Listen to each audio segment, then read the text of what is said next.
आइए आज हम गरीबी की वो नब्ज पकड़कर दिखाते हैं जो अक्सर नजरअंदाज कर दी जाती है।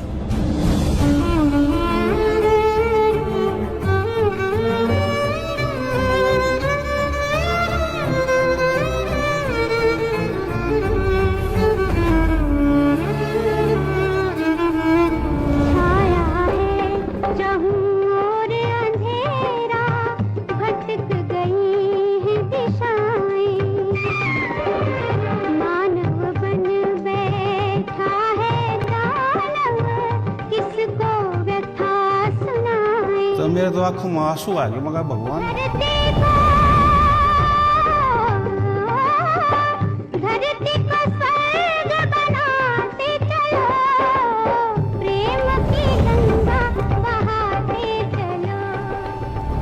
ये वो समय है, अब इस अधर्म का नाश होगा और धर्म का विकास होगा।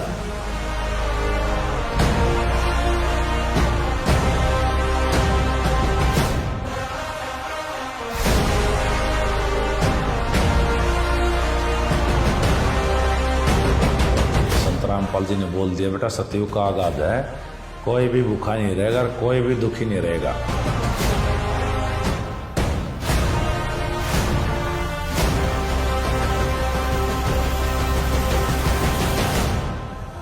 अन्नपूर्णा मुहिम कोई साधारण मुहिम नहीं है। तो भगवान में यही खासियत होती है, जो इसको गाली भी देगा ना उसको भी छाती का लगाएगा।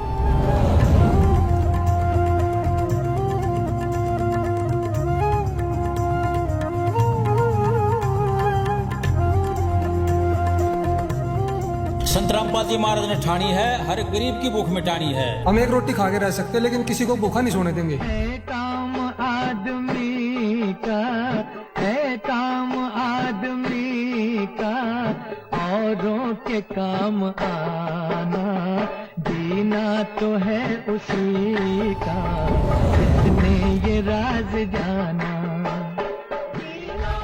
देखिए 21 जून 2025 शनिवार को दोपहर 12 बजे फैक्टफुल डिबेट्स यूट्यूब चैनल पर।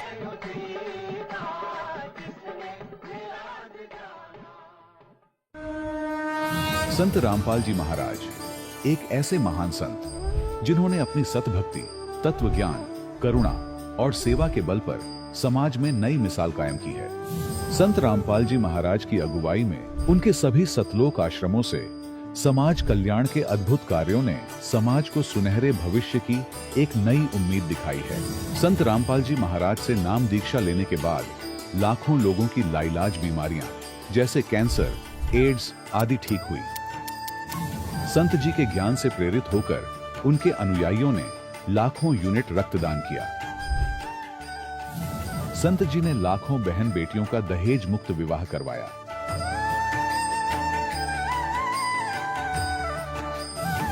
संत जी ने लाखों लोगों का नशा छुड़वाया, करोड़ों उजड़े परिवार बसे। संत जी के आश्रमों में समागम के दौरान निःशुल्क नेत्र चिकित्सा, दंत चिकित्सा प्रदान की जाती है। संत रामपाल जी महाराज द्वारा समय समय पर पर्यावरण संरक्षण के उद्देश्य से बड़े स्तर पर वृक्षारोपण किया जाता है। संत जी ने जरूरतमंदों को तत्काल राहत पहुंचाने के लिए एम्बुलेंस सेवा शुरू की। संत जी अपने अनुयायियों को देह दान के लिए प्रेरित करते हैं, जिससे मानवता की सेवा और चिकित्सा क्षेत्र में सुधार हो सके। संत रामपाल जी महाराज के सभी आश्रमों में हर रोज निःशुल्क भंडारा आयोजित किया जाता है, जहां हर वर्ग, हर जाति और हर धर्म के लोग एक साथ बैठकर भोजन करते हैं।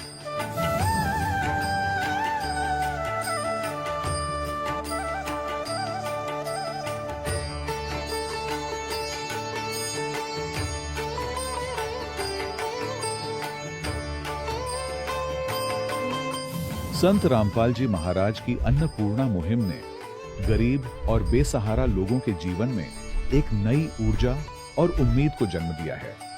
घर घर खाद्य सामग्री और जरूरी मदद पहुंचाकर संत रामपाल जी महाराज ने लोगों को दुख और मजबूरी से लड़ने की ताकत प्रदान की है।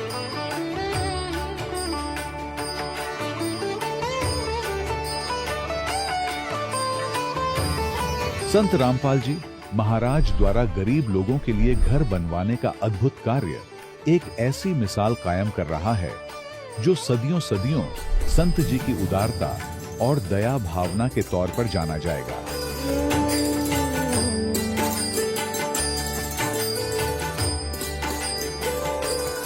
संत रामपाल जी महाराज के आश्रम में हजारों बुजुर्गों को सम्मान और प्यार के साथ जीवन जीने का अवसर मिलता है।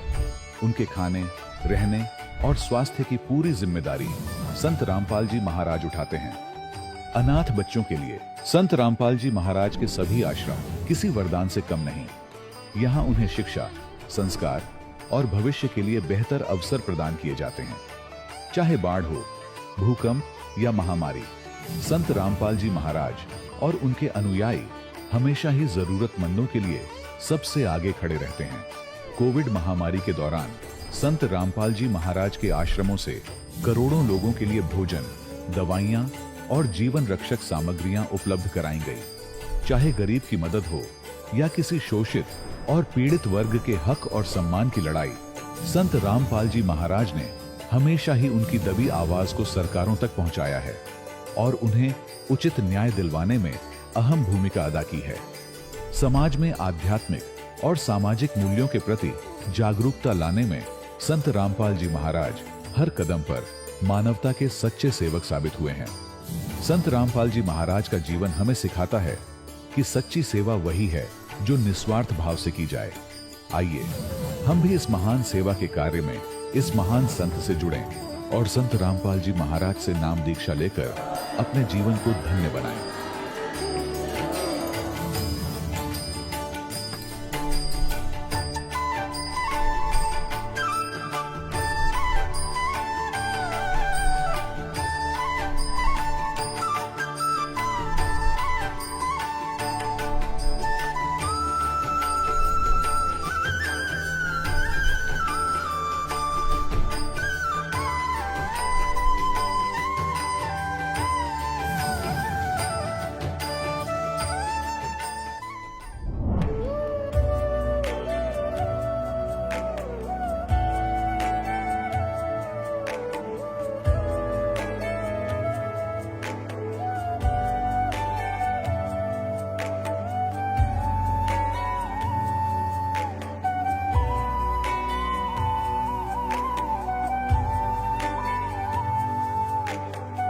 प्रभु राम देव भगवान अल्लाह खुदा ईश आदि नाम एक ही शक्ति के हैं। वो कैसा है, कहां है, कैसे मिलता है, किसने देखा है? ये प्रश्नवाचक चिन्ह पूर्ण रूप से हटाने के लिए अवश्य सुनिए जगत गुरु तत्वदर्शी संत रामपाल जी महाराज के अमृत वचन, सर्व पवित्र धर्मों के पवित्र शास्त्रों के आधार पर। सत साहिब दर्शकों, अक्सर ऐसा होता है कि जब कोई व्यक्ति सुख और शांति की तलाश में पूरे समर्पण से भक्ति करता हो और फिर भी जब उसे जीवन में बीमारियां और परेशानियां मिले तो उसका भगवान के प्रति विश्वास डगमगाना स्वाभाविक हो जाता है। दर्शकों, ऐसी ही कहानी थी नेपाल के रहने वाले राम विश्वास जी की। राम विश्वास जी ने अपने जीवन में अनेकों प्रकार की भक्ति साधनाएं अपनाई, लेकिन इसके बावजूद भी इन्हें किसी भी प्रकार की ना तो मानसिक शांति मिली और ना ही शारीरिक सुख प्राप्त हुआ। लेकिन दर्शकों, आज राम विश्वास जी का कहना है कि जब से मैंने संत रामपाल जी महाराज की शरण ग्रहण की है, तब से मेरे अंधकार भरे जीवन में उजाला आ गया है। आखिर क्यों राम विश्वास जी जैसे लाखों श्रद्धालु अपने धर्म में प्रचलित भक्ति साधनाओं को छोड़कर संत रामपाल जी महाराज द्वारा दी गई भक्ति साधना को अपना रहे हैं? आखिर इसके पीछे की सच्चाई क्या है? आइए सुनते हैं राम विश्वास जी की कहानी उन्हीं की जुबानी। सर नमस्कार। सत साहब। सर क्या नाम है आपका? मेरा राम विश्वास दास। कहाँ से हैं आप? हम नेपाल से। सर, संत रामपाल जी महाराज से नाम दीक्षा लेने से पहले आप क्या भक्ति साधनाएं करते थे? संत रामपाल जी महाराज के शरण में आने से पहले हम विष्णु भगवान, शंकर जी, इन्हीं के पूजा करते थे। संत रामपाल जी महाराज जी की शरण में कैसे आए? संत रामपाल जी महाराज के शरण में हम ज्ञान गंगा पुस्तक पढ़कर आए हैं।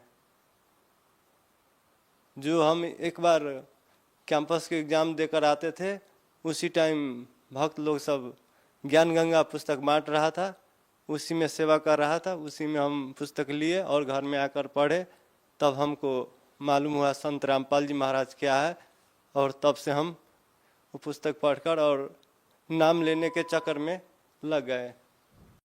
सर, ज्ञानगंगा पुस्तक पढ़ने के बाद आपको ऐसी कौन सी बातें अच्छी लगी जिसके बाद संत रामपाल जी महाराज से जुड़े?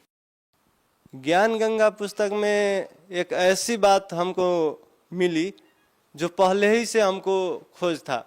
हमको लगता था भगवान एक ही है, लेकिन हम पहले पढ़ते थे सभी भगवान को अजन्मा बताया गया था। उसमें हमको शंका था, हमको लगता था कि भगवान एक ही है, और ज्ञान गंगा पुस्तक के माध्यम से हमको जानकारी हुआ कि पूर्ण परमात्मा एक ही है, पूर्ण ब्रह्म एक ही है, जिसको साधना करना चाहिए, और उसी साधना से हमको जन्म मृत्यु के चक्कर से छुटकारा होगा और पूर्ण मोक्ष भी होगा। संत रामपाल जी महाराज के शरण में आने के बाद आपको क्या लाभ मिले? संत रामपाल जी महाराज के शरण में आने के बाद हमको बीच में जब छूट गया था, जो हम पहले चौधरी ग्रुप में काम करते थे, और उसके बाद जब हमको 1 वर्ष साधना करते करते हो गए, तब हम सतनाम लेने के बाद हमको फिर से हल्दीराम स्नैक्स में जब मिल गया, और उस टाइम में हमको बहुत आर्थिक परेशानी होती थी। बीच में आश्रम आने के लिए हमको पैसा भी नहीं होता था, और किसी से साप्टी लेकर आना पड़ता था। उस टाइम हमको आंख में से आंसू निकल जाता था दूसरे से मांगने के वक्त में, और बहुत दिक्कत महसूस होते थे। तब हम परमात्मा से प्रार्थना करते थे कि परमात्मा कोई जॉब मिल जाए जिसके कारण से हम अपने पैसा से आश्रम में जा सके और किसी को कुछ कहना न पड़े। और परमात्मा की कृपा से आज हमको जब भी है एकदम सब चीज़ ठीक हो रहा है। हम अभी मानसिक रूप में और शारीरिक रूप में एकदम स्वस्थ है, और कोई प्रकार का चिंता, कोई प्रकार का कष्ट नहीं है। सर, आप नेपाल से चलकर संत रामपाल जी महाराज से नाम दीक्षा ली। सर, हिंदुस्तान सहित विश्व भर में हजारों धर्मगुरु हैं, उन सबको छोड़कर आपने संत रामपाल जी महाराज से नाम दीक्षा क्यों ली? संत रामपाल जी महाराज में वो खूबी है, जो तत्वदर्शी संत होता है वो एक बार ही आते हैं, और तत्वदर्शी संत अभी विश्व में 21 ब्रह्मांड में अभी कोई नहीं है। वो है तो रामपाल जी महाराज है, और उनका ज्ञान अद्वितीय है। शास्त्र अनुकूल भक्ति सिर्फ रामपाल जी महाराज ही दे रहे हैं, और सब लोक वेद के आधार में साधना करा रहे हैं। सर, आप नेपाल की सरहद पार करके हिंदुस्तान में आए हैं, तो सर आप हिंदुस्तान की जनता को संत रामपाल जी महाराज के बारे में क्या संदेश देना चाहते हैं? हम सभी नेपाल और भारत के सभी जनताओं से ये आग्रह करते हैं कि संत रामपाल जी महाराज को समझिए और उसको ज्ञान को ग्रहण करिए। संत रामपाल जी महाराज के शरण में आकर नाम दीक्षा लेकर अपना जन्म मृत्यु के चक्कर से छुटकारा दिलाने की कोशिश करिएगा। वो पूर्ण ब्रह्म है, वो सारे सृष्टि का रचनहार है, पूर्ण परमात्मा है। बहुत बहुत धन्यवाद। दर्शकों, अभी आपने सुने संत रामपाल जी महाराज से दीक्षा प्राप्त करके सुखी हुए भक्त के अनुभव। अब देखिए जगत गुरु तत्वदर्शी संत रामपाल जी महाराज के मंगल प्रवचन। श्री कृष्ण जी में प्रवेश करके उसकी आत्मा को दबा के ये काल बोल गया सारे काम ने, और उसके निकलने के बाद फिर ओरिजिनल कृष्ण था वो क्या बोलता है दिखाता हूं आपको। देखिए, ये संक्षिप्त महाभारत द्वितीय खंड, ये संक्षिप्त महाभारत, ये द्वितीय खंड गीता प्रेस गोरखपुर से प्रकाशित है। संपादक तथा संशोधक हैं जयदयाल गोविंद का, जिसने श्री मद्भुत गीता का भी अनुवाद किया है। गीता प्रेस गोरखपुर से प्रकाशित है। ये यहीं से प्रकाशित है, गीता प्रेस गोरखपुर से। इसके 667 पृष्ठ पर आप जी को ले चलते हैं। ये देखिएगा, पृष्ठ नंबर 667। 667 और ये है संक्षिप्त महाभारत। अब यहाँ आ गए हम। जन्मेजय ने पूछा, ब्रह्मन, शत्रुओं का नाश हो जाने के बाद जब महात्मा श्री कृष्ण और अर्जुन सभा में बैठकर वार्तालाप कर रहे थे, उस समय उनमें क्या बातचीत हुई? तो वैशंपायन जी कहते हैं, कहा राजन, श्री कृष्ण के सहित अर्जुन ने जब अपने राज्य पर पूरा अधिकार प्राप्त कर लिया तो वे देव सभा भवन में आनंद से रहने लगे। एक दिन सज्जनों से घिरे हुए वे दोनों मित्र स्वेच्छा से घूमते घूमते सभा मंडप के ऐसे भाग में पहुंचे जो स्वर्ग के समान सुंदर था। पांडुनंदन अर्जुन श्री कृष्ण के साथ रहकर बहुत प्रसन्न थे। एक बार उन्होंने उस रमणीक सभा की ओर दृष्टि डालकर भगवान से ये वचन कहे, देवकी नंदन, जब युद्ध का अवसर उपस्थित था उस समय मुझे आपके महात्म का, अब यह चर्चा हो रही है इनकी, महात्म का ज्ञान और ईश्वरीय स्वरूप का दर्शन हुआ था, किंतु केशव, आपने स्नेहवश पहले मुझे जो ज्ञान का उपदेश किया था वह सब इस समय बुद्धि के दोष से भूल गया है। उन विषयों को यानी गीता, श्रीमद् भगवत गीता के ज्ञान को सुनने के लिए बार बार मेरे मन में उत्कंठा होती है। इधर आप जल्दी ही द्वारका जाने वाले हैं, अतः पुण्य वह विषय मुझे सुना दीजिए। वैशंपायन जी कहते हैं, अर्जुन के ऐसा कहने पर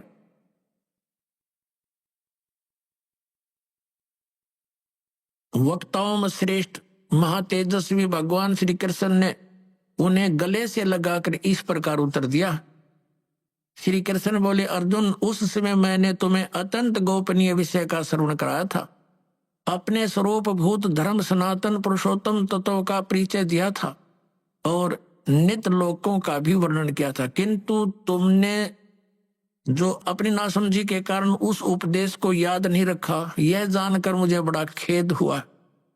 उन बातों को अब पूरा पूरा स्मरण होना संभव नहीं जान पड़ता। पांडुनंदन, निश्चय ही तुम बड़े श्रद्धाहीन हो, तुम्हारी बुद्धि अच्छी नहीं जान पड़ती। अब मेरे लिए उस उपदेश को ज्यों का त्यों दोहरा देना कठिन है, क्योंकि उस समय योग युक्त होकर मैंने परमात्म तत्व का वर्णन किया था। पुण्यात्माओं, अब आपके कति समझ में आ जाएगी, यो ज्ञान बोला किसने? श्री कृष्ण जी का था, रोल नहीं गीता के ज्ञान में। अब ये खुद कह रहे हैं कि मैंने, अब जैसे ये दास आपको ये सत्संग सुना रहा है और आप मुझे 10 वर्ष के बाद पूछ दो, जी इस विषय पर जो आपने ये सत्संग किया था कृपा फिर सुनाइयो। कभी सुन लो, उसी से मैं सुना दूंगा, क्योंकि वो मैंने अपने होश हवास में सुना रखा है। और मेरे अंदर कोई प्रेत बोल रहा है तो फिर मैं ये बात बोलूंगा तो श्री कृष्ण बोल रहे हैं कि तुमने याद नहीं रखा, तुम कैसे व्यक्ति हो, श्रद्धाहीन हो, बुद्धिहीन हो। अरे भले आदमियों, ये दास सत्संग करेगा और प्रथम बार जो श्रोता इस सत्संग को सुनेगा 20% याद रहता उसको, और मैं फिर डांट मारूं कि तुमने याद क्यों नहीं रखा, तो इसका इससे सिद्ध है कि खिसियानी बिल्ली खंबा नोच रही है। यानी उसको ज्ञान नहीं खुद को, और उसको धमका रहा है कि तूने याद क्यों नहीं रखा, तेरा के बिजली गिर गई। अब तो आपको क्या हो गया, जब ऐसे भयंकर युद्ध के समय में आदमी योग युक्त हो सकता है, तो शांत है, सब तरह से बिल्कुल पीस ऑफ माइंड है, आराम से योग युक्त हो सकते। भाव कहने का ये पुणात्माओं, श्री कृष्ण जी का तो रोल ही नहीं था गीता के ज्ञान देने में। अब श्रीमद् भगवत गीता का ज्ञान दिया किसने है? ये काल ने दिया। गीता जी अध्याय नंबर 11 के श्लोक नंबर 32 में स्वयं कहता है कि अर्जुन, मैं काल हूं और देख तेरे सामने ये मेरा वास्तविक रूप है, और इस रूप का यानी जो मैंने अब तुझे ये रूप दिखा है, इस रूप का पहले ना तो किसी ने पहले दर्शन हुआ, ना आगे कोई कर सकता। ये तेरे ऊपर रहम करके मैंने ये अपना विराट रूप दिखा। पुणात्माओं, यदि श्री कृष्ण जी बोल रहे होते गीता, तो ये शब्द नहीं कहते कि ये मेरा विराट रूप पहले किसी ने नहीं देखा, क्योंकि श्री कृष्ण जी तो अपना विराट रूप कौरवों की सभा में दिखा चुके थे। उस विराट में दिन रात का अंतर है। पुणात्माओं, एक तो 60 वाट का बल्ब हो, ट्यूब हो, और एक हो 1000 वाट की, तो कितना अंतर है? ट्यूब दोनों है, लेकिन वो 1000 वाट वाली 60 वाट वाली से भिन्न होती है। तो इसी प्रकार इन दोनों ने ही विराट रूप दिखाया था, उसमें और उसमें भिन्नता थी। और ये शब्द श्री कृष्ण जी नहीं कह सकते कि पहले किसी ने नहीं देखा और आगे कोई नहीं देख सकता। तो इससे सिद्ध है गीता ज्ञानदाता श्री कृष्ण नहीं उसके अंदर प्रवेश करके काल बोल रहा है। वो 1000 भुजा का भगवान है, 1000 कला का है। सहस्राबाहु, अर्जुन कहता है कि हे सहस्राबाहु, हे 1000 भुजा वाले भगवान, अपने उसी चतुर्भुज रूप में आ जाओ। क्योंकि वो श्री कृष्ण मान रहा था उसको, और श्री कृष्ण ये विष्णु जी जो है ये 4 भुजा के भगवान है। अब इस दास की नजरों से आपको पता चलेगा कि श्रीमद् भगवत गीता का ज्ञान किसने बोला। और दूसरा अन्य प्रमाण एक ये है कि श्री कृष्ण तो अर्जुन के साले थे। श्री कृष्ण की बहन अर्जुन को ब्याही थी सुभद्रा जी, अपने साले को पहचानने से भूल गया। वो श्री कृष्ण नहीं था, वो श्री कृष्ण से बाहर निकल कर वो काल देख रहा था, ऐसा भयंकर रूप दिखाया और श्री कृष्ण अलग खड़े हैं, ओझल हो गए उसके प्रकाश में, तेज में। तब अर्जुन पूछता है, हे महानुभाव आप कौन हो, मैं आपको नहीं पहचानता। तो क्या श्री कृष्ण थे वह? और भी ढेर सारे प्रमाण हैं कि श्री कृष्ण जी ने गीता का ज्ञान नहीं कहा। श्री कृष्ण जी ने पहले कभी काल नहीं कहा अपने आप को, बाद में कभी काल नहीं कहा। श्री कृष्ण जी के पास तो ये जितनी गौवें थी, ग्वाल बाल थे, गोपियां थी, सब आकर के प्यार पाते थे, उसकी तरफ देखते रहते थे, निहारते रहते थे। क्या वो काल हो सकते? तो पुण्यात्मा, श्रीमद् भगवत गीता का ज्ञान इस सर्वपुरुष ब्रह्म ने दिया, जो ब्रह्मा विष्णु महेश का पिता है, और इसी को परम ब्रह्म बोलते हैं इस काल को, कि ये मूर्ति रहित है। इसने जब मूर्ति ये आकार में आया तो सदाशिव बन गया, ब्रह्मा जी बताते हैं। और फिर इसने अपने शरीर से एक स्त्री की निकाली अपने शरीर से, जो इसके श्री अंग से अलग होने वाली नहीं थी। वो कौन थी? वो दुर्गा थी। वो परमेश्वर ने निकाली थी इस काल के पेट से, जो आपको सृष्टि रचना में बहुत बार बताया और सुनाया गया है। श्री शिव पुराण के अंदर आप देखते हो, रुद्र संहिता के अंदर आपको कल भी दिखाया था और भी दिखाएंगे समय आने पर।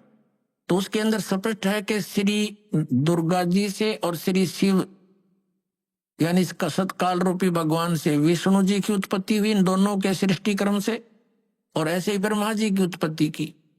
और फिर विद्वेश्वर संहिता में ये आपने देख लिया, 5 बोलने वाला ये अलग है, और शिव विष्णु ब्रह्मा और रुद्र ये चारों को ये उपदेश दे रहा है।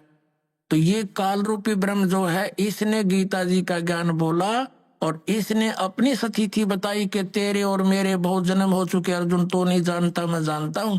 और इसलिए परम अक्षर ब्रह्म की तरफ 18वें अध्याय के 62वें श्लोक में इसने कहा है, यदि तूने पूर्ण मोक्ष चाहिए, परम शांति की अवस्था चाहिए, तो उस परम अक्षर ब्रह्म की शरण में जा, उसकी कृपा से ही तू परम शांति को और सनातन परम धाम को प्राप्त होगा।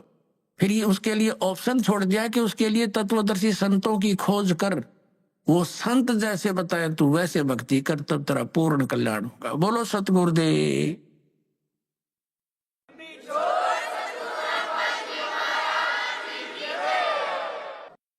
परम पिता परमात्मा पूर्ण ब्रह्म सर्वश्रेष्ठ रचनहार कुल मालिक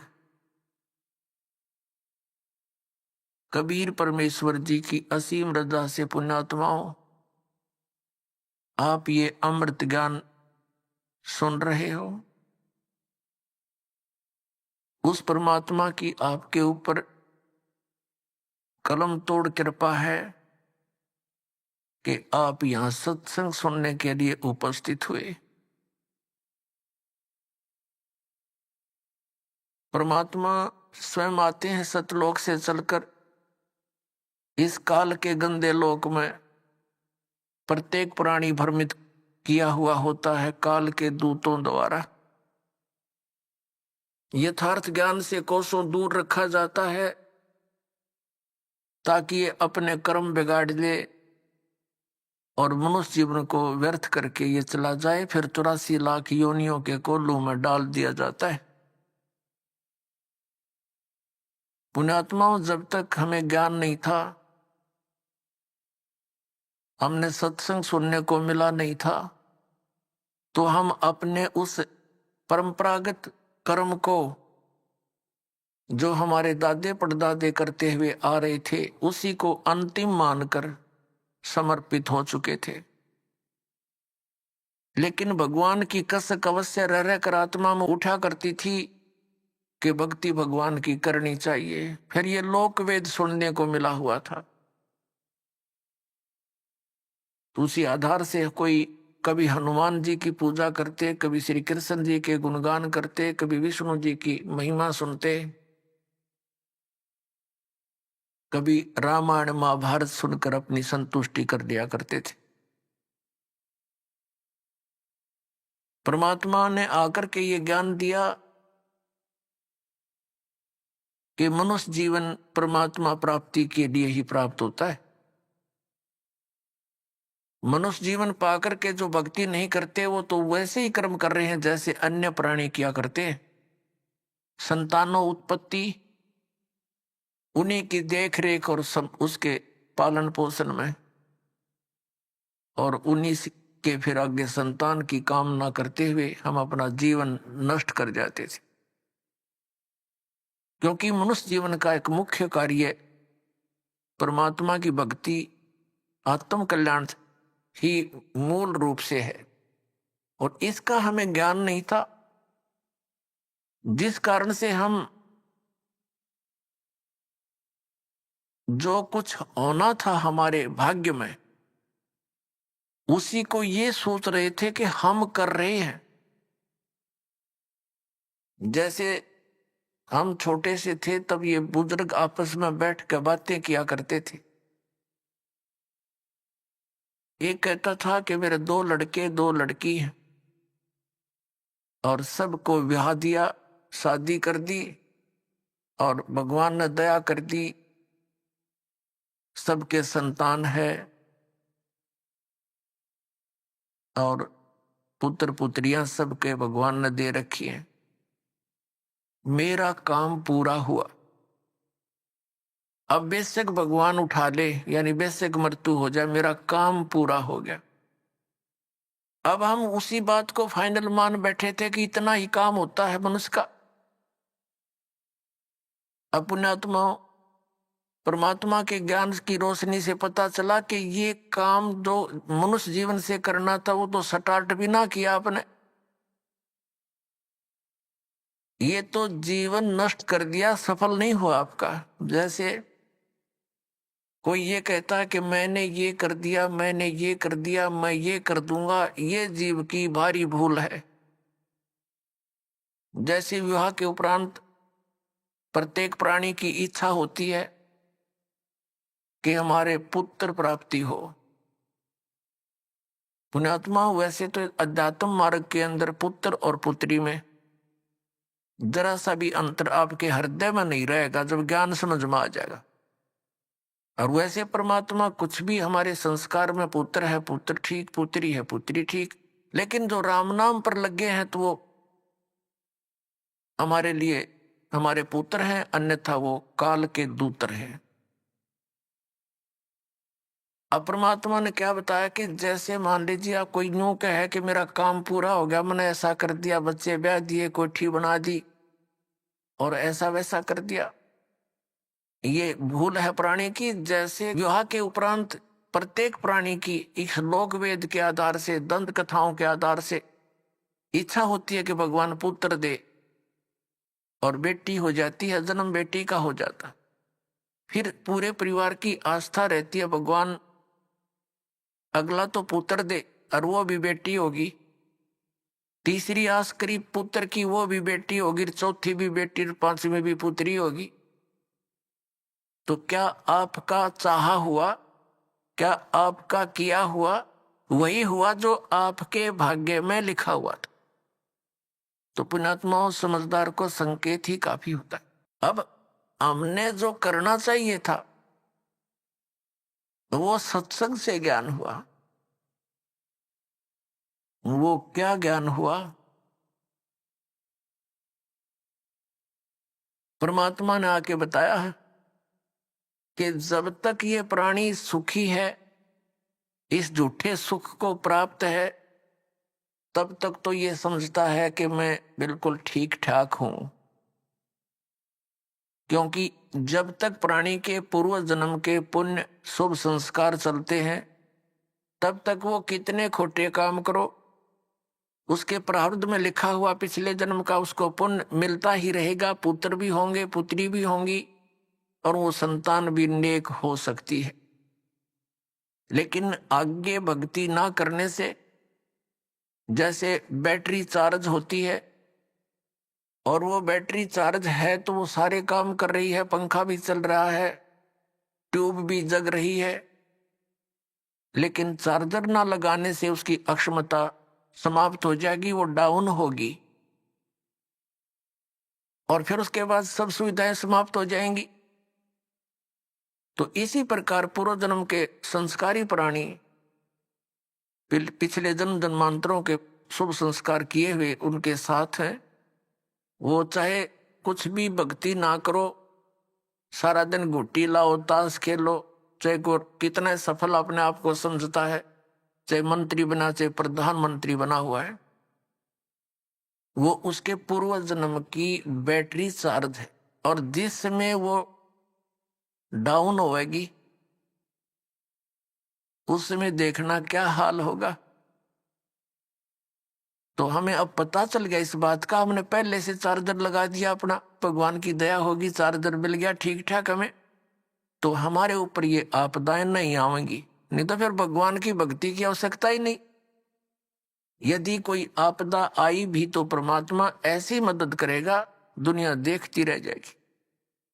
इसलिए परमात्मा की खोज में यह प्राणी बहुत युगों से लगा हुआ, और अब वो साधना, वो भगवान हमें मिल गया जो हमारी प्रोटेक्शन करता है, हमें जो बचाव करता है और मोक्ष देता है। हमारे प्रारब्ध के यानी संस्कारों के, किस्मत के, पाप कर्मों के कारण होने वाले जो कष्ट हैं उनका भी वो निवारण कर देता है। पुण्यात्मा परमात्मा ने आके हमें ज्ञान दिया, दुख में सुमरण सब करें, सुख में करे ना कोई, जय सुख में सुमरण करें तो दुख काहे को होवे। सुख में सुमरण किया नहीं, दुख में करते याद, कह कबीरता दास की कौन सुने फरियाद। परमात्मा ने आके बताया कि दुख में तो सब भगवान को याद करते और सुख में याद नहीं करते, सुख में सुमरण किया नहीं और फिर दुख में करते याद, कह कबीरता दास की फिर कौन सुने फरियाद। तो पुण्यात्माओं, जो व्यक्ति आज अपने आप को इस झूठे सुख में सुखी मानता है और वो इन आपदाओं के आने से पहले ही परमात्मा के चरणों में लग जाता है, भक्ति करता है, तो उसके ऊपर आने वाले कर्म के कष्ट नहीं आएंगे। और जो इस झूठे सुख में मस्त है, पुण्यात्मा, प्रत्येक प्राणी का प्रारब्ध बनाया जाता है। प्रारब्ध बोलते हैं हमारे पुण्य और पाप, वहां भगवान के दरबार में संचित हैं, डिपॉजिट है बैंक में। तो उनमें से जब हमारा मनुष्य जीवन आता है, एवरेज रेशो में पुण्यों के हिसाब से पुण्य निकाल लिए जाते हैं और पापों के हिसाब से पाप, दोनों का मिश्रण करके आपको एक मनुष्य शरीर मिलता है। जिनके पुण्य अधिक संचित हैं उनकी पुण्य की रेशो जीवन में ज्यादा होती है, लेकिन पापों का समावेश भी अवश्य होता है। तो जब तक पुण्य चलते हैं तब तक तो ये सोचता है कि मेरे ऊपर कुछ नहीं होने वाला। और जब पापों का दौर शुरू होता है फिर ये भटकता है, रोता है बुरी तरह टक्कर मार मार के, फिर परमात्मा को याद करता है। उसमें परमात्मा उस विषय में कहते हैं, अच्छे दिन पाछे गए गुरु से किया ना हेत, अब पछतावा क्या करे चिड़िया चुगेगी खेत। फिर परमात्मा दयालु है, कहते हैं पीछे गई सो जान दे, ले रहती को राख, उल्टी ला चढ़ाइयो करो अपूठी चाक। अब दयालु क्या बताते हैं कि अच्छे दिन पीछे गए, सतगुरु की तलाश की नहीं, और अब क्या पछतावा करे, समय रहते अपने खेत की रखवाल करी नहीं, खेत को चिड़ियों ने खा लिया। फिर परमात्मा कहते हैं कि चेत सके तो चेत ले, आधा पदा उभार, कि जो थोड़ा बहुत बचा है तेरा अब इसको संभाल ले, इसको उभार ले, अब भी बात बन जाएगी। अब क्या बताते हैं परमात्मा, जैसे कुछ बुजुर्ग लोग हैं, वृद्ध हो गए बेचारे, ये तत्व ज्ञान ना मिलने से, अध्यात्म ज्ञान ना मिलने से अपने को जो ट्रेनिंग मिलती है परिवार से, रिश्तेदारी से, कुटुंब कबीले तक, समाज से, वो केवल यही मिलती है, भाई अपना करके खा ले और लेकर दे दे। ये तो एक नेक पुरुष का कर्तव्य बनता है, ये तो फर्ज होना ही चाहिए। लेकिन इसके साथ साथ हमने भविष्य का जो करना था, वो परमात्मा की साधना, धर्म पुण्य करने थे, वो ज्ञान के बिना वंचित रह गए। और वो ज्ञान मिले सतगुरु और संत से, तो परमात्मा कहते हैं आखिर तुझको कौन कहेगा गुरु बिन आत्म ज्ञान। ठीक है, समाज संसार में रहने की विधि तो आपको समाज के लोग बता ही रहे हैं, लेकिन आत्म कल्याण का जो मार्ग है वो संत ही बताया करते हैं। और संतों तक आप पहुंच नहीं पाते, क्योंकि आप उसी ऐसे समाज में ग्रप हो गए और उन्हीं विचारों से आप संतुष्ट हो गए कि इतना ही काम है। जब सत्संग में आवांगे पता चलेगा कि मनुष्य का और भी एक आवश्यक काम है जो हमने प्रारंभ नहीं किया। दास पहले गांव गांव में जाते थे, सत्संग करता था। एक गांव में दो भाई थे, एक ने उपदेश ले लिया था, एक उनके पिताजी थे, बहुत नेक आत्मा थे, लेकिन इस ज्ञान के अभाव से वो इन सत्संग आदि के नाम से बहुत खिंचते थे। हम वहाँ 3 दिन का पाठ करते थे जैसे यहाँ चलता है, और 3 दिन तक 2-2, 3-3 बार टाइम में सत्संग करते थे। गांव घर वालों को समझाते थे, क्योंकि नया भगवान, नया ही ज्ञान, कई दिन तक लगातार समझाने से कुछ बुद्धि में आता है ये। तो हम सत्संग कर रहे थे, उन घर वालों ने अपने सभी भाईचारे को कह दिया था कि हमारे घर में 3 दिन कोई भी हुक्का बीड़ी तम्बाकू का प्रयोग करने नहीं आवे, या घर में बीड़ी तम्बाकू लेकर भी नहीं आवे। तो क्या हुआ कि उनका बुढ़ा ऊपर चौबारे में, आंगन में, गर्मियों के दिन थे, ऊपर हुक्का भर कर बैठ गया दूसरे अपने पुत्र के घर पे। हम सत्संग करते रहे, पहले दिन सत्संग सुना दिन में, फिर रात ने सुना। तो अगले दिन वो रात्रि के समय सत्संग समापन हुआ, बूढ़ा नीचे आ गया, लगभग 70 वर्ष की आयु थी उसकी। अब वो आके हमारे पास बैठ गया जमीन पे, और उसकी पुत्र वधू ये सोच रही थी बूढ़ा पता नहीं क्या बोल लगा महाराज जी को, पता नहीं क्या कह देगा यू, क्योंकि इनने कभी ये काम देखे नहीं, और पता नहीं क्यों आ गया यू तो बहुत चिढ़ा करता है इन बातों से। वो बैठ के और आंखों में पानी भराया, रोने लग गया। मैंने पूछा क्या बात होगी? बाबा क्या बात है, क्यों रो रहे हो आप?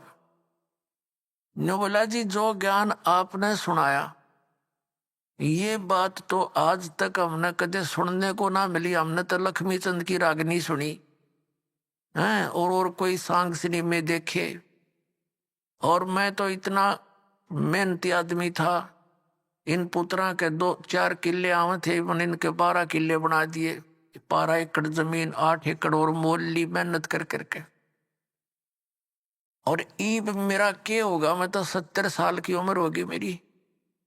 अब मैं क्या करूंगा, क्या बनेगी मेरे साथ में? मैंने तो इस ज्ञान से सारी रात नींद आनी बंद हो गई, और अब मेरा खाना पीना भी छूट गया। अब क्या बनेगा, मेरा क्या होगा? मेरी तो उम्र जाली। और उसकी पुत्र वधू भी वहीं बैठ की। बूढ़ा आज तो बहुत अच्छा बोला, और वह ध्यान से सुना कि जो क्या हो गया बुढ़े का एकदम।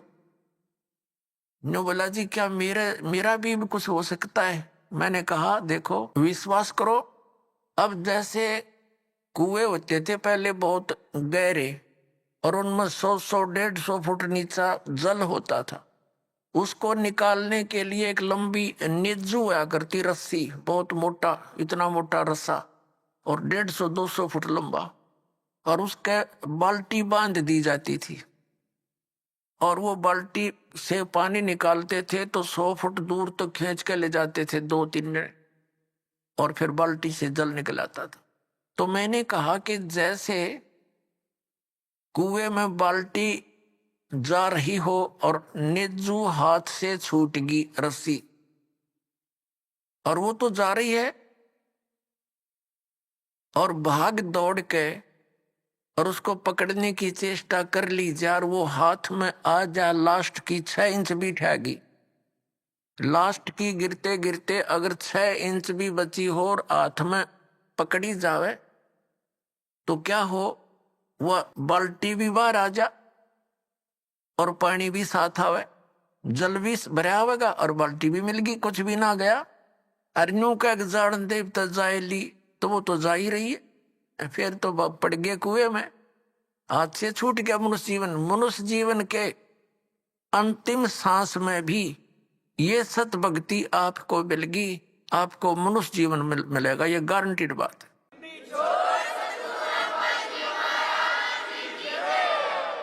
और आप क्या तो अभी 70 वर्ष है, एवरेज 80-90 तो मानते हैं मनुष्य की आयु, और आप तो स्वस्थ दिखाई देते हो, करड़े हो, खूब तगड़े।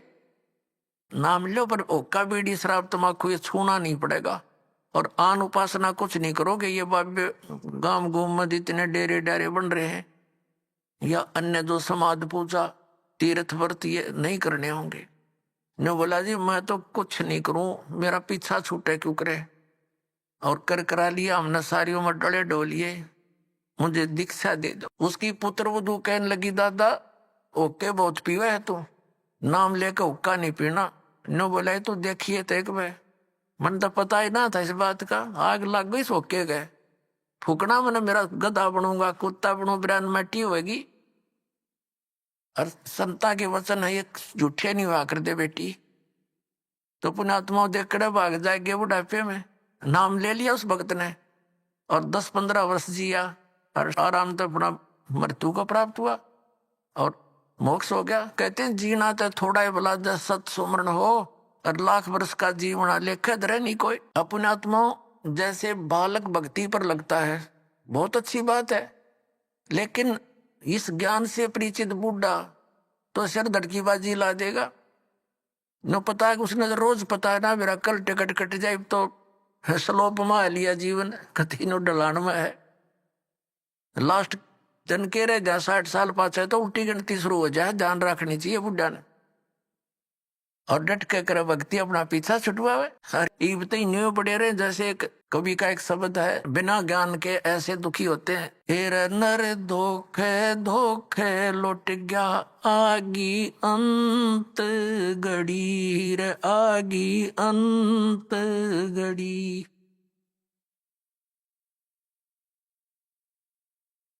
हिरे नर धोखे धोखे लुट गया आगी अंत घड़ी, हिरे आगी अंत घड़ी। तो फिर क्या कहता है, पोता ब्यालो या मन में रही और एली करवा दो खड़ी।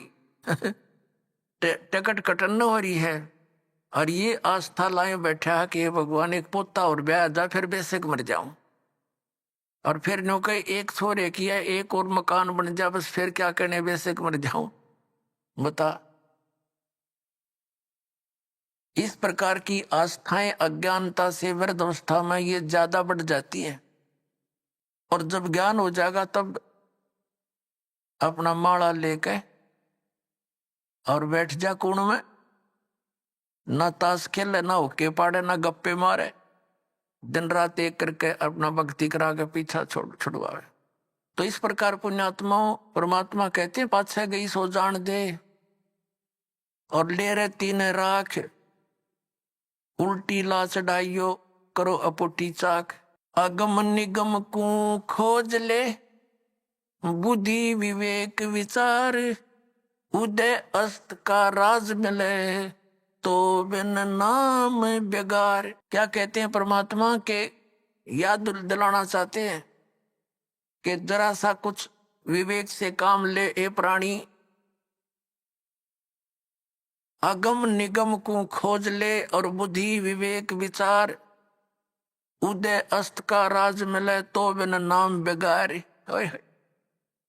बेगार क्या होती थी, हम छोटे थे उस समय ये 3 व्हीलर चले थे पेट्रोल के, जिसने ये गणेश बोले हैं। और हमारे गांव से लखन माजरा तक एक गणेश चलते थे, 2 टेम्पू थे वह। उनमें से एक दिन नहीं आया तो अगले दिन उससे पूछा उसके साथी ने कि कल कहाँ चला गया था। उसने बताया मैं कल बेगार में फंस गया था।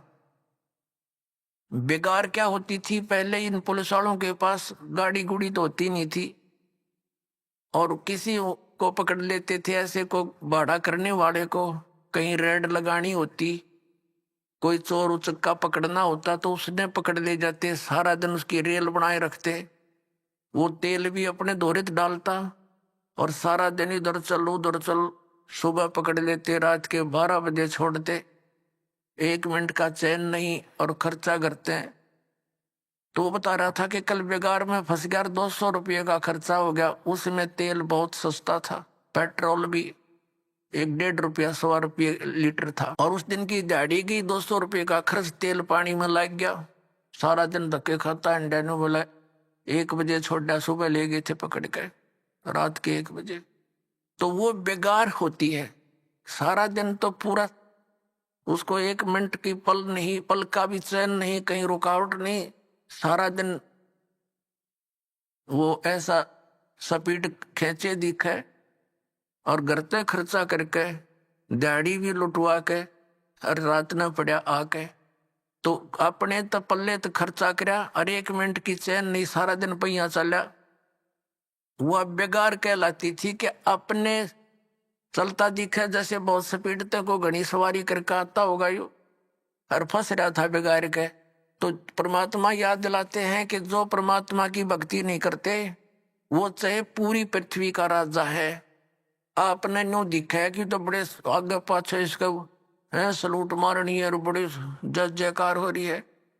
परमात्मा कहते हैं ये तो 3 व्हीलर वाला है, अपने पल्ले तो पैसे खर्च कर रहा है और खूब चहल पहल दिखाई देती है, अंत में इसकी वाह बिरन माटी होगी, याद रखेगा। अगम निगम को खोज ले बुद्धि विवेक विचार, उदय अस्त का राज मिले तो बिन नाम बेगार। या भक्ति नहीं है तो यू राजा पूर्व जन्म की कमाई को बर्बाद कर रहा है और आगे की दाढ़ी बनती नहीं क्योंकि ये नाम जाप ठीक नहीं कर रहा है। तो इसलिए परमात्मा कहते हैं बिन उपदेश अचंभ है, ये क्यों जीवत है प्राण, भक्ति बिना का ठोर है, ये नर नाही पाषाण। परमात्मा कबीर परमेश्वर जी कहते हैं कि बिना उपदेश लिए, बगैर गुरु धारण किए ये मनुष्य, ये जीव किसको आधार मान के जी रहा है? मुझे इस चीज का आश्चर्य हो रहा है। और भक्ति बिना काठोड़ है, ये नर नाही पाषाण, ये तो पत्थर हैं जब इस मनुष्य जीवन को बर्बाद कर रहे हैं। ना कोई आधार। यदि हम बच्चों को आधार मानते हैं तो हमारी ये मृत्यु हो जाती है, तो बच्चे हमारे कहाँ से हुए? हमारे सामने बच्चों की मृत्यु हो जाती है तो ये निराधार था, हमारा भूल थी हमारी कि हम इसीलिए जी रहे थे। हमारा आधार होना चाहिए मोक्ष, और मोक्ष के लिए पूर्ण संत की आवश्यकता होती है, सतभक्ति की आवश्यकता होती है। तो वो सभी समय संयोग इस कलयुग में आके इकट्ठे होते हैं, जो अब आपके लिए रजा कर रखी भगवान ने। संत पूरा हो, पूर्ण परमात्मा की भक्ति हो, शास्त्र अनुकूल हो, अधिकारी हो नाम देने का, तो ऐसे संयोग, ऐसे नंबर कदे कदे जुड़ा करे, जो आज सारे नंबर मिल गए और अब केवल नाम लेना है, बुराइयों से बचना है, मोक्ष हो जाएगा। परमात्मा क्या कहा करते? यो सौदा फिर नाही संतो, यो सौदा फिर नाही, यो सौदा फिर नाही रे संतो, ये सौदा फिर नाही। लोहे जैसा ताव जात है, लोहे जैसा ताव जात है, ये काया दे सराही रे संतो, यो सौदा फिर नाही, ये सौदा फिर नाही संतो, यो सौदा फिर नाही। ये मनुष्य जीवन का मिलना बार बार नहीं होता। किसी सदग्रंथ को उठाकर देख लो, किसी महापुरुष के विचार देख लो कि मानुष जीवन दुर्लभ है, ये मिले न बारंबार, और जैसे तरवर से पत्ता टूट जाए वो फिर नहीं लगता डर। परमात्मा कहते हैं कबीर साहब जी के इड़की दे दे, रोएगी सुरता जो तू चलेगी अकेली। जिस परिवार के लिए तू सारा दिन केवल इस पशु जैसे कर्म में ही लीन रहता है, और जब तेरी मृत्यु होने का समय आ जाएगा, अचानक बीमारी भयंकर हो जाती है लाइलाज, फिर वो सोचता है कि अब मेरा क्या होनेगा भगवान, मेरे बच्चे रह गए, इनका क्या होगा। परमात्मा कहते हैं तू भक्ति कर, मेरी शरण में आ, तेरी आयु भी बढ़ाऊंगा, तेरे बच्चों की भी रक्षा करूंगा। इसलिए भगवान की खोज हम कर रहे थे, भक्ति कर रहे थे कि हमारा ऐसा बुरे टाइम में भगवान मदद किया करता है। तो परमात्मा कहते हैं तू मेरी शरण में आर, फिर लग ढंग से। कहते हिड़की दे दे रोएगी सुरता, आत्मा को कह रहे हैं जब तू चल रहेगी अकेली। अभी आपने सुने संत रामपाल जी महाराज के मंगल प्रवचन। आइए अब सुनते हैं संत रामपाल जी महाराज से नाम दीक्षा लेकर सतभक्ति करके अद्भुत लाभ प्राप्त करने वाले अनुयायी के विचार। दर्शकों, इंसान अपने जीवन में सुख और शांति की खोज में कभी देवी देवताओं की पूजा में लीन हो जाता है, तो कभी संत महात्माओं की शरण में जाता है। वो हमेशा इस आशा में रहता है कि कहीं से तो कोई सच्चा मार्ग मिल जाए, लेकिन जब उसे बार बार निराशा ही हाथ लगती है तो उसका मन टूटने लगता है, और यही टूटा हुआ मन धीरे धीरे उसे नशे जैसी विनाशकारी आदतों की ओर खींच ले जाता है। दर्शकों, ऐसी ही कुछ कहानी थी हिमाचल प्रदेश के रहने वाले ज्ञानचंद जी की। ज्ञानचंद जी ने अपने जीवन में सभी प्रकार की पारंपरिक भक्ति साधनाएं अपनाई, लेकिन इसके बावजूद भी इन्हें किसी प्रकार की ना तो मानसिक शांति मिली और ना ही शारीरिक सुख प्राप्त हुए। फिर हार कर इन्होंने ब्रह्मा कुमारी तथा निरंकारी जैसे पंथों का भी दरवाजा खटखटाया, लेकिन अफसोस इन्हें वहां से भी निराशा ही हाथ लगी। लेकिन दर्शकों, आज ज्ञानचंद जी का कहना है कि जब से मुझे संत रामपाल जी महाराज की शरण मिली है, तब से मेरा जीवन पूरी तरह से बदल गया है। दर्शकों, आखिर संत रामपाल जी महाराज ने इन्हें ऐसी कौन सी जड़ी बूटी दे दी जिससे इनकी वर्षों पुरानी नशे की लत छूट गई? आखिर इसके पीछे की सच्चाई क्या है? आइए सुनते हैं ज्ञानचंद जी की कहानी उन्हीं की जुबानी। नमस्कार सर। सत साहिब जी। सर क्या नाम है आपका? मेरा नाम ज्ञानचंद है, मैं डिस्ट्रिक्ट मंडी हिमाचल प्रदेश से हूँ। सर संत रामपाल जी महाराज जी की शरण में आने से पहले आप क्या साधना करते थे? सर मैं शुरू से ही भक्ति में शुरू में तो देवी देवताओं की भक्ति करता था बचपन से। फिर उसके बाद मुझे लाइन मिल गई ब्रह्मा कुमारी संस्था में मैं 5-6 साल तक रहा। तो मेडिटेशन वगैरह जो भी वो करवाते थे तो उसके साथ मतलब उस संस्था से मैं जुड़ा रहा।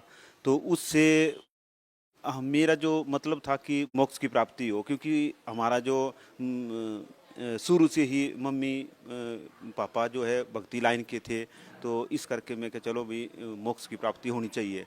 तो उस संस्था में मैं इतने साल रहा तो उससे मोक्ष की जो प्राप्ति है वो मुझे नहीं लगी, इसलिए फिर मैंने वो संस्था छोड़ दी। फिर मैं उसके बाद निरंकारी पंथ में गया। तो निरंकारी में जैसे सत्संग सेवा सिमरन जो भी वो बताया करते थे उसी के हिसाब से मैं मतलब उस भक्ति से जुड़ा रहा। तो 6-7 साल मैंने उस निरंकारी पंथ में लगाए। तो वहाँ पर मेरे पीछे हटने का ये वजह हुई कि मैं सेवा भी पूरी जैसे सिमरन बताते थे वैसे भी करता था, लेकिन पीछे हटने का एक मुझे नज़र आया कि एक तो यहाँ मोक्ष की प्राप्ति नहीं हो सकती, दूसरा यहाँ पर जो मतभेद है, जैसे कि वीआईपी का भंडारा अलग होता है, गरीबों का अलग होता है, तो ऐसे ऐसे वहाँ पर मतभेद मुझे नजर आए। कुछ महात्मा लोग ऐसे आपस में झगड़ा बकड़ा भी करते रहते थे। तो मैंने बोला जब ये संस्था के साथ जुड़े हुए हैं, यहाँ मोक्ष की प्राप्ति की बात करते हैं, खुद ये आपस में लड़ाई करते हैं और यहाँ गरीबों को अलग, वीआईपी अलग, भंडारों में भी चावलों में भी इतना फर्क होता था। क्योंकि मैं सेवा दल में था तो मुझे सेवा दल में जब वीआईपी भंडारे में जो है चावल बासमती के जाते थे, दूसरे में तो सिंपल परमल वगैरह लगते थे। तो उसी वजह से मैंने सोचा यहाँ भी जब परमात्मा के दरबार में ही मतभेद हो रहा है तो फिर ये मोक्ष का यहाँ असंभव है। सर आप संत रामपाल जी महाराज जी के सानिध्य में कैसे आए? ऐसा हुआ कि जब ये इस निरंकारी मिशन में जब मतभेद होने लगा तो मेरे मन में ये ऐसी कुछ, मैंने बोला ये परमात्मा वगैरह ये कुछ ऐसे ही लगता है मेरे को, ये कुछ नहीं है, बस अपना खाओ पियो बस यही है। भक्ति के तो रास्ते जहाँ भी देखो चोर बुजारी ठगी बस यही चली हुई है। तो मैंने क्या किया, फिर थोड़ा बहुत शराब पीना शुरू कर दिया। तो एक दिन मैंने ऐसे में शराब पी रहा था तो बीच में एलसीडी लाया था उस टाइम, तो मैं उसको ऐसे देख रहा था कि पी भी रहा था, तो साथ में वो चैनल लगा दिया मैंने, कुदरती वो चैनल लग गया। तो जैसे चैनल लगा वहाँ पर संत रामपाल जी महाराज वहाँ पर डिटेल से बता रहे थे, क्योंकि किताबें तो मेरे पास पहले ही पढ़ी रहती थी। हर जहाँ भी मुझे, चाहे आसाराम की हो चाहे किसी भी संस्था की किताबें मैं ला के रखता था, उससे पढ़ता रहता था कि कहाँ पर क्या है। तो जैसे संत रामपाल जी वहाँ पर बता रहे थे, फिर मेरे को बल्कि नशा होने के बावजूद भी नशा उतर गया कि मैंने बोला ये तो वाकया ही। फिर उस टाइम वो बता रहे थे, गुरु नानक देव साहब की वाणी बता रहे थे, तो उसमें से फिर मेरे को सच्चाई लगी। फिर मैं उस चक्कर में डेली पड़ गया। जैसे शाम को हम बैठते थे तो ऐसे फालतू की बातें, तो मैं जैसे ही 7:45 होते थे 7:35 के करीब में बातें बंद करके अपने कमरे में आ जाता था। तो वहाँ पर फिर वो सत्संग देखता था पूरा, जो फिर उससे मेरे को पूरा अंदाजा हो गया, जैसे मैं पूरा सेटिस्फाइड हो गया कि ठीक मोक्ष का मार्ग इस लाइन पे है। तो तब फिर मैं 2012 में फिर संत रामपाल जी महाराज की शरण में गया। सर जैसे कि पहले आप ब्रह्मा कुमारी पंथ से जुड़े, फिर आप निरंकारी मिशन से जुड़े, फिर आपने संत रामपाल जी महाराज जी से नाम दीक्षा ली, सर आपको इनमें क्या भिन्नता लगी? वहाँ पर भिन्नता, जैसे निरंकारी में मतभेद हुआ करता था तो वैसा ही मतभेद मैंने वहाँ पर उसको चेक किया कि क्या यहाँ भी वैसा तो नहीं होता। लेकिन वहाँ पर सभी भक्तों को, चाहे वो अमीर है चाहे गरीब है, वीआईपी है चाहे नहीं वीआईपी है, सभी को एक ही मैट, एक ही रिजाई और अच्छा खाना बराबर मिलता है। अगर दाल चावल बने हैं तो सभी को दाल चावल ही मिलेंगे। अगर ऐसा नहीं है कि किसी को मतलब जैसे कि वहाँ पर निरंकारी में वीआईपी का भंडारा अलग होता था और गरीबों का अलग होता था, वैसा मतभेद वहाँ पर नहीं। फिर वहाँ से भी मेरे को पक्का दृढ़ विश्वास हो गया कि नहीं, यहाँ पर पैसा बटोरने वाली बात नहीं है। जैसे बाकी जगह पैसा बटोरने वाली बात है बाकी संस्थाओं में, कि वैसा वहाँ पर नहीं है। सर संत रामपाल जी महाराज जी की शरण में जाने के बाद आपको क्या क्या लाभ मिले? लाभ तो बहुत है, लेकिन ऐसा है कि मैं खास जैसे सुना देता हूँ। वैसे तो दिन में कई लाभ होते रहते हैं, फिर भी एक दिन ऐसा हुआ कि हम घर से गए और सुंदरनगर गए। सुंदरनगर से हमने लड़की साथ थी, तो सुंदरनगर से जैसे वापस आए, घर पहुँचने ही वाले थे, हमारा इतना जोर का एक्सीडेंट हुआ कि उतने एक्सीडेंट से अपने पड़ोसी के जो बेचारा वो बाइक से वो मर गया, लेकिन हमारा उससे भी ज़्यादा खतरनाक एक्सीडेंट हुआ। तो हमारे को, मैं तो सड़क में गिर गया, लड़की सड़क से साइड में गिरी, लेकिन मेरे को थोड़ी सी खरोंच आई और लड़की को तो बिल्कुल भी कुछ नहीं हुआ। तो फिर बाद में जैसे हमारी आपस में बात लगी, मैं थोड़ी देर के बाद अब स्कूटी को तो हमने छोड़ दिया शोरूम में ठीक करने के लिए। फिर हमारी आपस में बात हुई तो लड़की ने बोला कि मेरे को ऐसे गुरुजी सफेद कपड़े में दिखाई दिए, संत रामपाल जी महाराज, और उन्होंने नीचे से मुझे ऐसे किया था। तो जैसे फिर मेरा और विश्वास बढ़ गया कि देखो इस एक्सीडेंट से तो बचने की तो उम्मीद थी ही नहीं, क्योंकि नीचे को डंखार थी।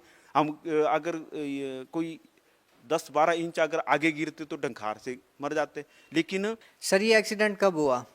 ये कोई 5-6 महीने पहले हुआ है।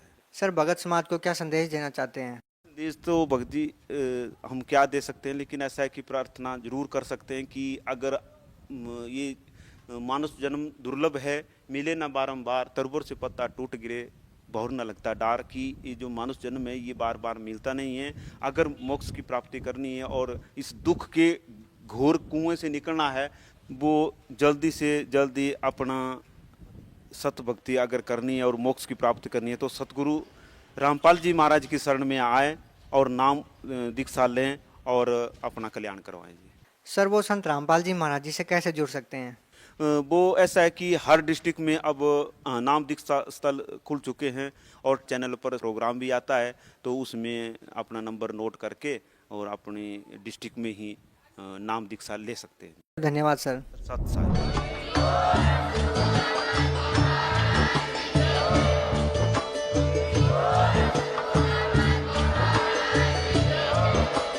आप सुन रहे थे जगत गुरु तत्वदर्शी संत रामपाल जी महाराज जी के मंगल प्रवचन। अधिक जानकारी के लिए विजिट कीजिए हमारी वेबसाइट www.jagatgururampalji.org। संत रामपाल जी महाराज जी के शुभ आशीर्वाद से पूरे विश्व भर में 500 से भी ज्यादा नाम दीक्षा केंद्र हैं, जिन पर संत रामपाल जी महाराज जी द्वारा ऑनलाइन निशुल्क नाम दीक्षा दी जा रही है। अपने नजदीकी नाम दीक्षा केंद्र का पता करने के लिए संपर्क करें 8222880541।